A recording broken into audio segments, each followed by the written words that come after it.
Brews and Threads, my name's Kate. Hello if you're new here, welcome back if you're joining us again. It is that time again, it is time to play Reach the Castle to determine my June TBR.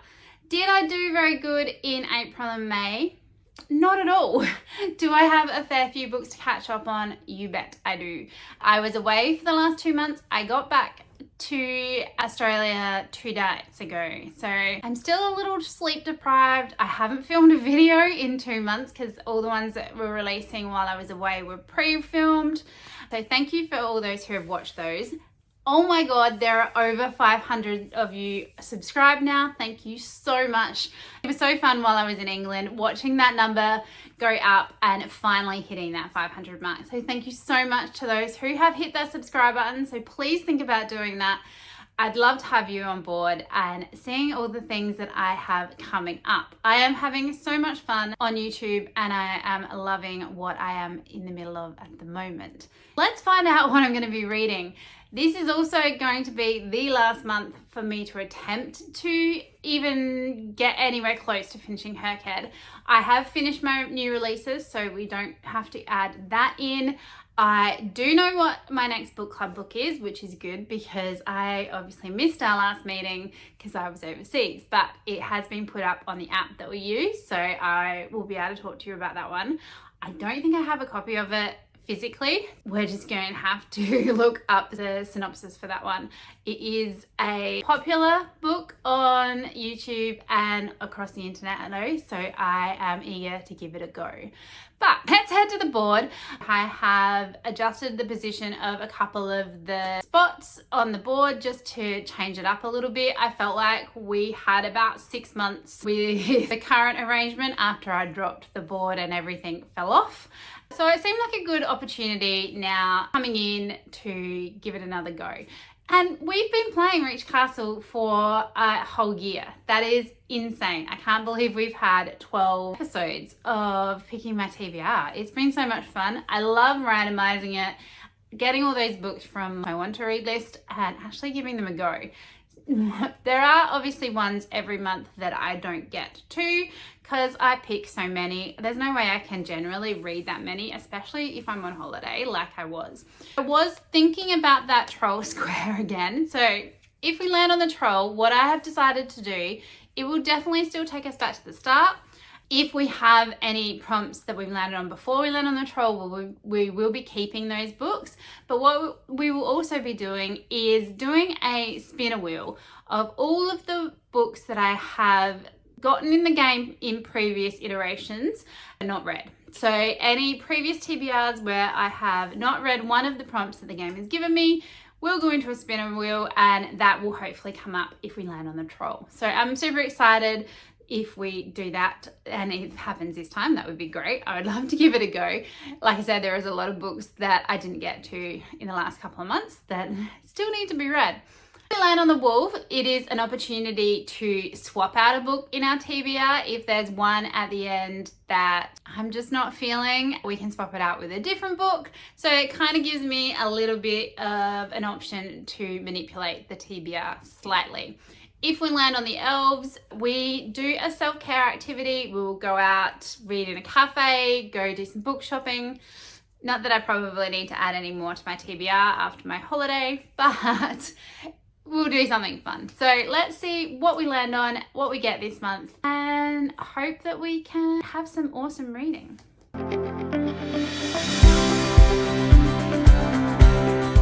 Okay, as always, I have already shuffled the Murphy's Prompts cards. Like you can see, these are in slightly different positions. I didn't change them a huge amount. And we just do as many rolls as it takes for us to reach the castle. So let's get going and see what we're going to be reading. Roll number 1. Ooh, a big number. We got an 11.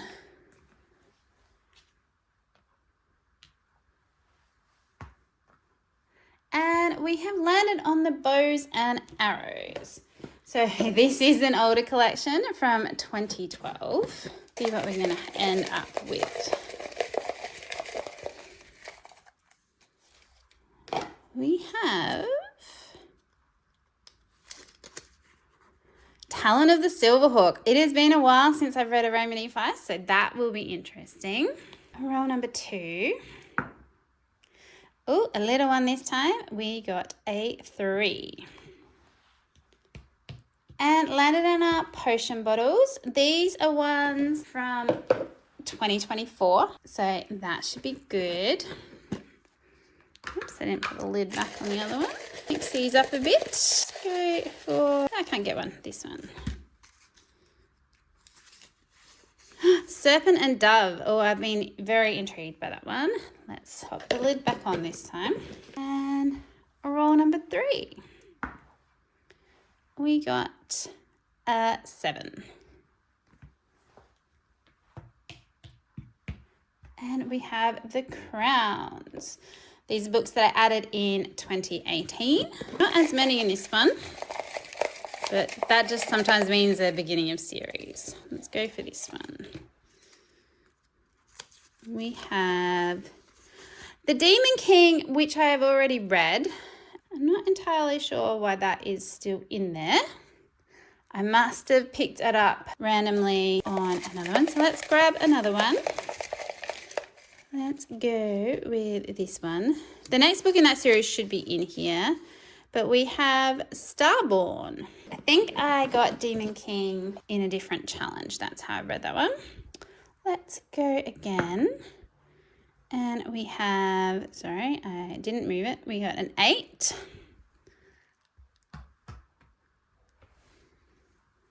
Another crown. Okay, it's the month of the crowns. Let's go through. We got all black covers at the moment. What's this one? Need by Harry Jones. That's definitely an older one. All right. Roll number 5. We got 8 again. Oh, we got our owls, which is our challenge cup.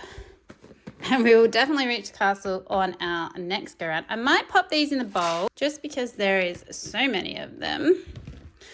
We'll mix it up and let's go for this one. What is it? Raven Scholar. Oh, I've been hanging to read this. That is so cool. All right. And we will definitely reach the castle on our next one, but we will roll anyway. Another 8. Sorry if you can't see that. Another 8. We've reached the castle, which gives us a free pick. So let's reconvene in the library and go over all these books. Okay, so the game was pretty nice to me. I have only ended up with, 6 books on the TBR so far. There is always, as ever, extras that I'm going to add on, but I don't think that there is that many this time. So I think we're going to end up with a fairly reasonable TBR, which is good because I have a lot to catch up on, especially if I want to attempt to even remotely get any close to even a bingo in Herkhead. But let's go over what we got on our rolls so far. There are definitely books on here that I wasn't expecting to read, which is good. That's the whole point of this. So roll 1. We rolled an 11 and we landed on the bows and arrows. And we got Talon of the Silverhawk. It has been a very long time since I have read from Raymond E. Feist. I actually thought I'd finished years ago. The series, I caught up to him. I must have, because I thought I was done. And then I thought that this series that starts with Talon of the Silverhawk was actually not related to the, what's it called? Chaos War? I'm so spacing.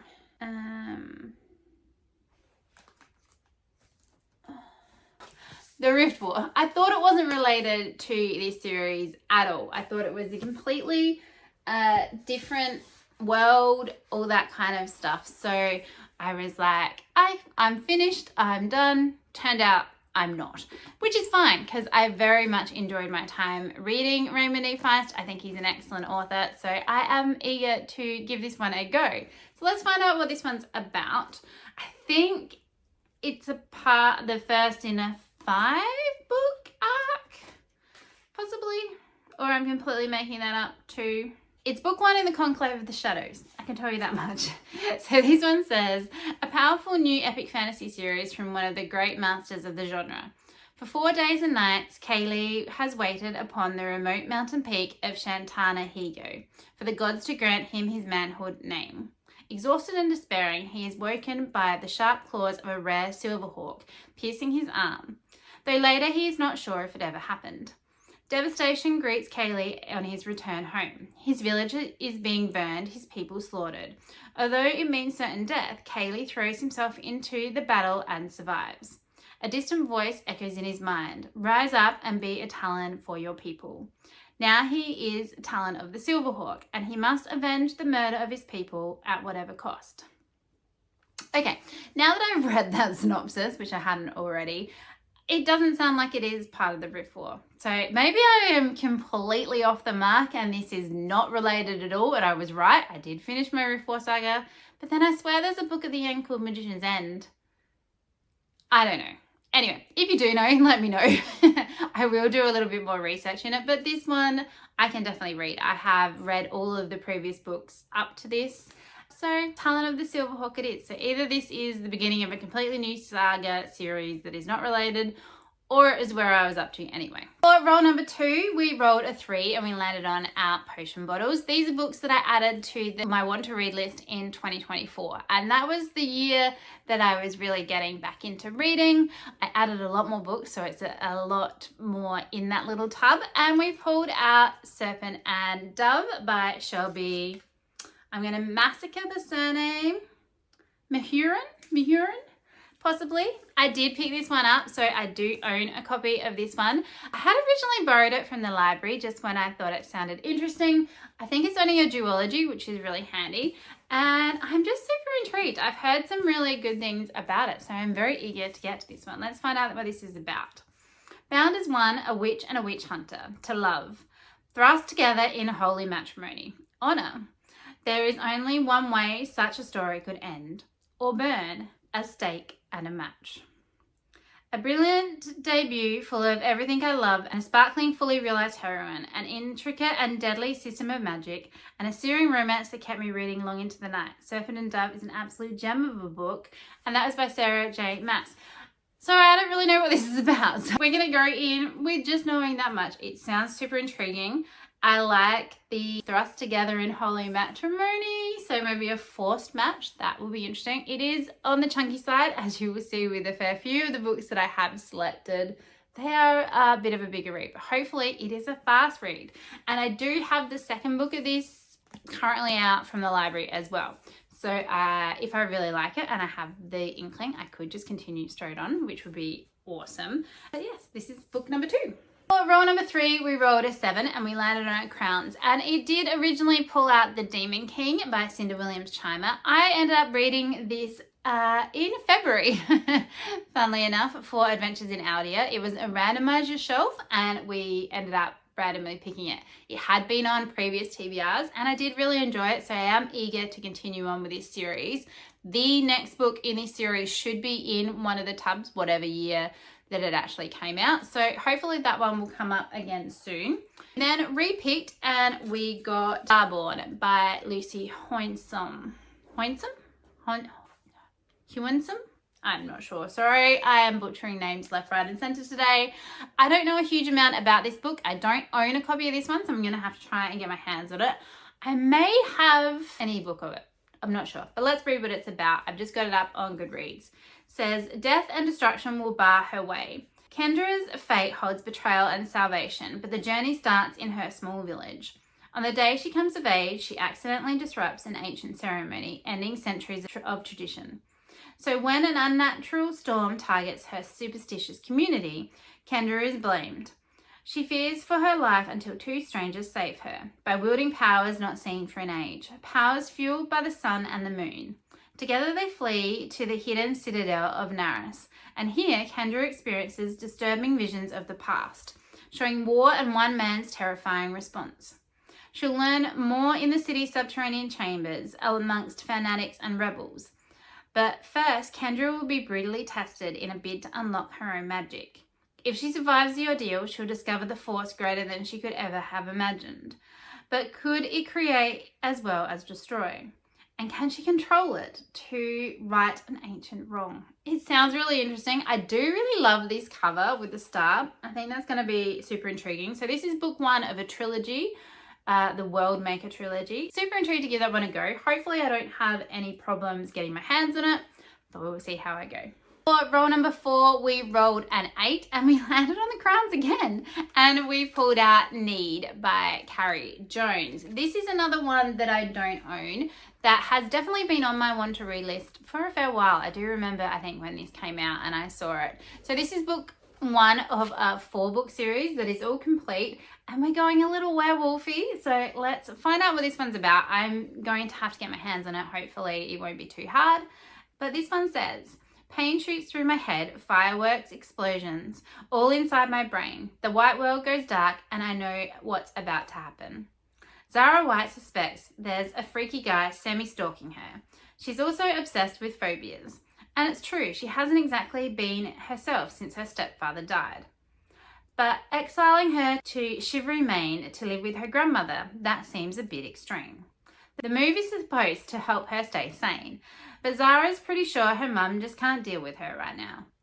She couldn't be more wrong. Turns out the semi-stalker is not a figment of Zara's overactive imagination. In fact, he's still following her, leaving behind an eerie trail of gold dust. There's something not right, not human in this sleepy Maine town. And all signs point to Zara. In this creepy, compelling breakout novel, Carrie Jones delivers romance, suspense, and a creature you never thought you'd have to fear. Sounds intriguing. It's going back to I feel like early 2000s. When did this come out? 2008. Okay, end of the 2000s. But yeah, there was that whole paranormal romancy kind of era back then. So that will be intriguing. Hopefully I don't have any problems getting my hands on it and giving it a go, seeing if I like Carrie Jones. I don't think I've ever read from her, so that will be interesting to try. Okay, roll number 5, we rolled another 8 and we landed on The Owls, which is my challenge cup. So this has books for Herkhead, Romance-opoly, Romantasy Bingo, my 26 and 2026, all those kind of things. So all the challenges that I want to complete this year. And we pulled out Raven Scholar by Antonia Hodgson. This is a book I have been so eager to get to. I have this awesome edition from Illumicrate, which I absolutely love.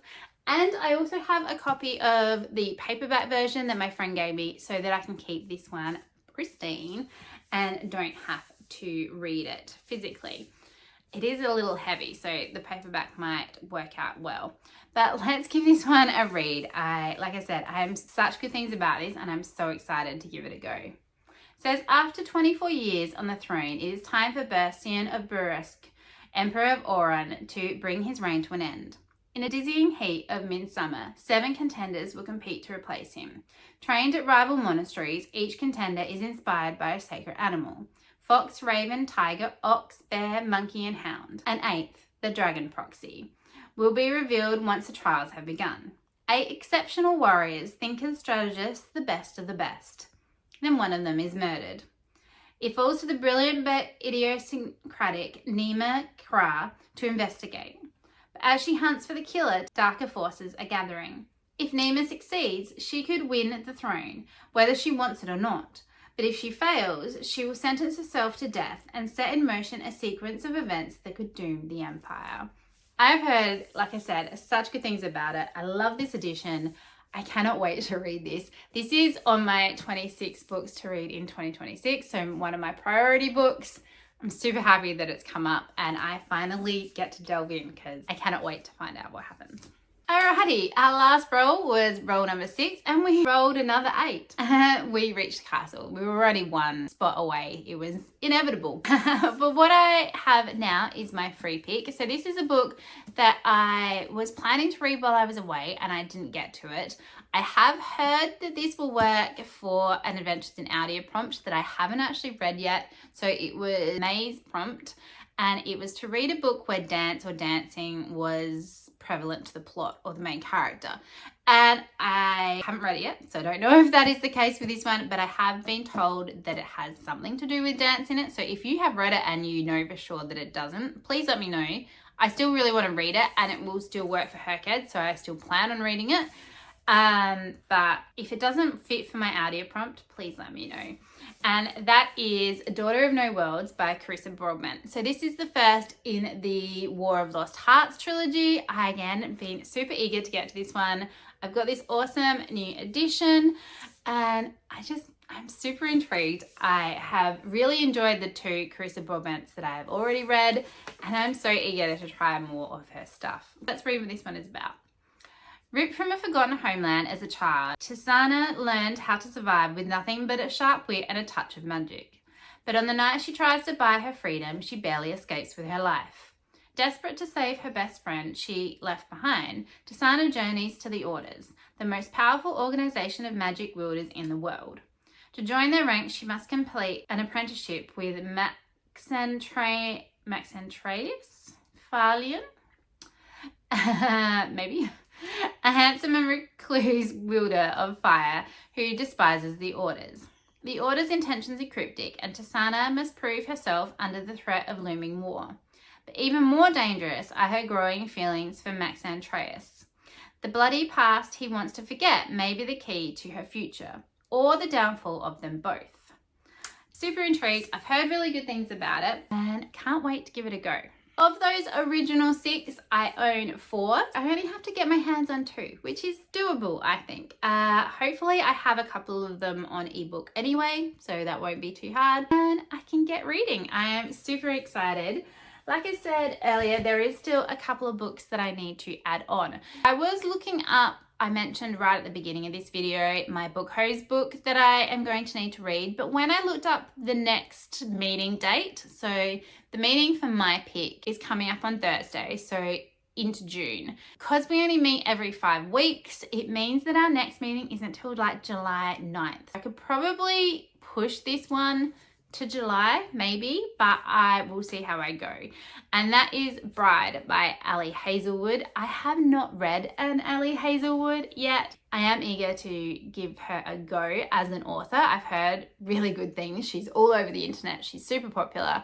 This one is a paranormal romance. I think it's werewolves and vampires, possibly. Let's look it up. You probably already know what it's about. I don't really though. I had just heard about it. It is on my want to read list. My friends picked it, and so I'm really happy that I am going to get to give it a go. I've got the synopsis up. I don't own this one, so let's see. Misery Lat, the only daughter of the most powerful vampire councilman of the Southwest, is an outcast again. Her days of living in anonymity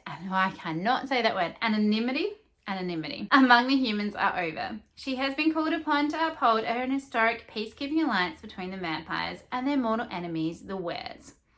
And she sees little choice but to surrender herself to the exchange again. Wares are ruthless and unpredictable, and their alpha Low Moreland is no exception. He rules his pack with absolute authority, but not without justice. And unlike the Vampire Council, not without feeling. It's clear by the way he tracks Misery's every movement that he doesn't trust her. If only he knew how right he was. Because Misery has her own reasons to agree to this marriage of convenience. Reasons that have nothing to do with politics or alliances, and everything to do with the only thing she's ever cared about. And she is willing to do whatever it takes to get back what's hers, even if it means a life alone in Were territory, alone with the wolf. It does sound really fun and interesting, so I do think I am going to enjoy it, hopefully. Like I said, I may not end up reading this one till July, but we will see how I go. If I can get it done earlier and if it just fits in, or if I do it by audio, we'll see what happens. But that is technically the next book on our list. Then have the June, we're in June.